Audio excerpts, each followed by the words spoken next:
आज का प्रवचन सत्संग सुख। आगे गुरुदेव कह रहे हैं, भगवान के दरवाजे पर भिखारी मत बनो। भगवान की संतान हो तुम।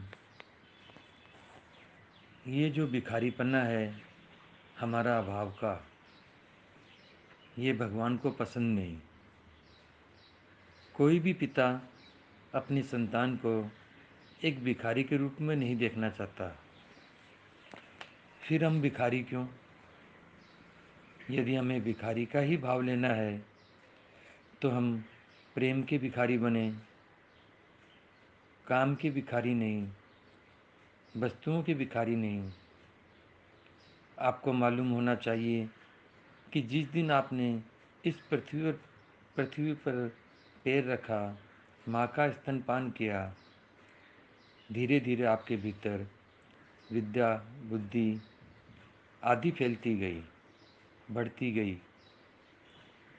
इसी तरह से सब कुछ आपका पहले से लिखा हुआ, आपका जैसा किया हुआ कर्म है उसी के अनुसार आपको सब वस्तुएं अपने आप प्राप्त हो जाएगी। लेकिन आपको धैर्य नहीं, आपको अपने भाग्य पर भरोसा नहीं, आपको अपने भगवान पर भरोसा नहीं। आपने जो कुछ कर्म किए हैं उसके फल स्वरूप आपको अवश्य मिलेगा। मिलता है अपने आप, भीख क्या। मर जाऊं मांगू नहीं अपने तन के काज, परमारथ के कारण मोहिने आवे लाज। हे प्रभु, मर जाऊं, मेरा मरना ठीक है। अगर मैं अपने शरीर के लिए किसी प्रकार की भीख मांगने बैठूं, मैं तो तुझसे यही कहता हूँ कि हे प्रभु, मेरा हाथ ऐसे फैले किसी के सामने, उसके पहले ही मुझे इस दुनिया से ले चल। हाँ, यदि कोई श्रेष्ठ कर्म होता है उसके लिए वो भी भीख मांगनी नहीं, सहायता के रूप में मांगती तो मुझे कोई लाज नहीं आती। यह भी कहा है, मांगन बुरी बलाए है, मत कोई मांगो भीख, मांगन ते मरना, भला ये सतगुरु की सीख।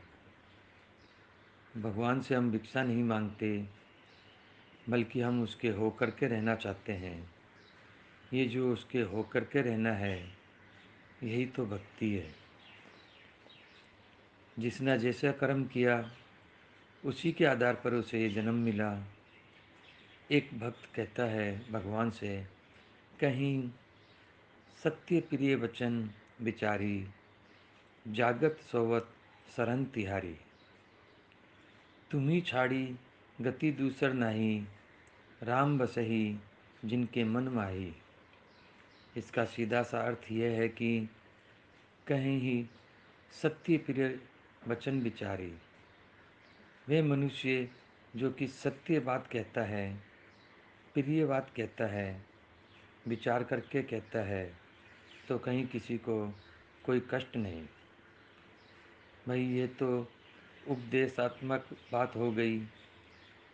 उपदेश की तरह तुम बोलो, सच्ची बात बोलो, प्रिय बात बोलो, सोच विचार कर बोलो।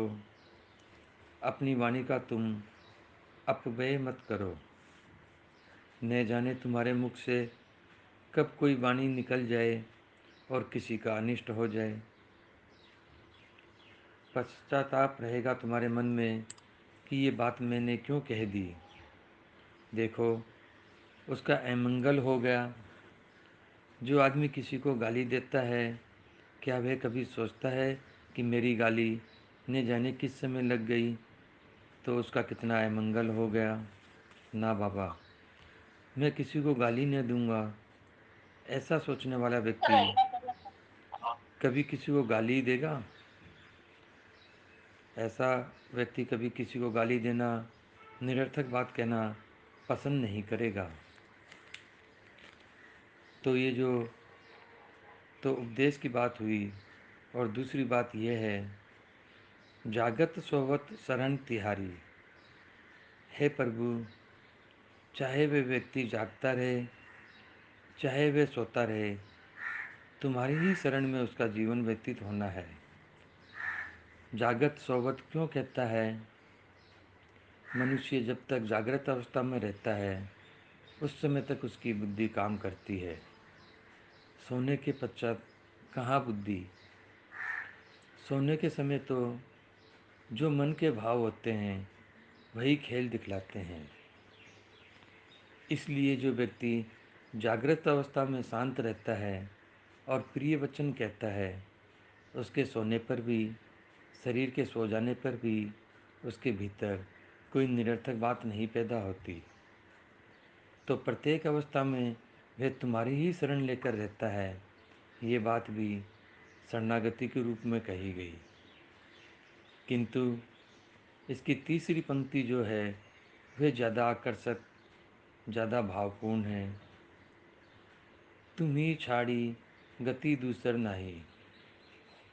इसके लिए तो मैं बहुत बार कह चुका हूँ, तुम्ही छाड़ी, तुम्हें छोड़कर दूसर नहीं, मेरी और कोई अवस्था ही नहीं। व्यक्ति के भीतर एक भावना है, वह अपनी भावना में ही जीना चाहता है। अपने प्रेम में मगन होकर के संसार की निरर्थक बातों की तरफ वह ध्यान नहीं देता है, क्योंकि उसके भीतर हमेशा ही प्रभु के प्रेम की भावना जागृत रहती है।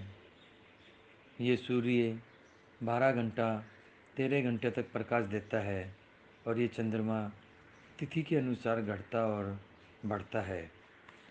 दोनों मिलकर भी 24 घंटे में पूरा प्रकाश नहीं दे पाते,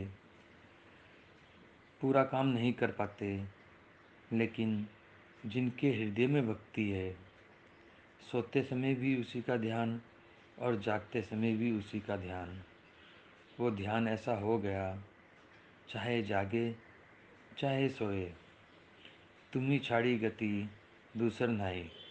तुम्हारे बिना मेरी गति नहीं, ऐसी क्या विशेषता है तुम में। हरि ओम।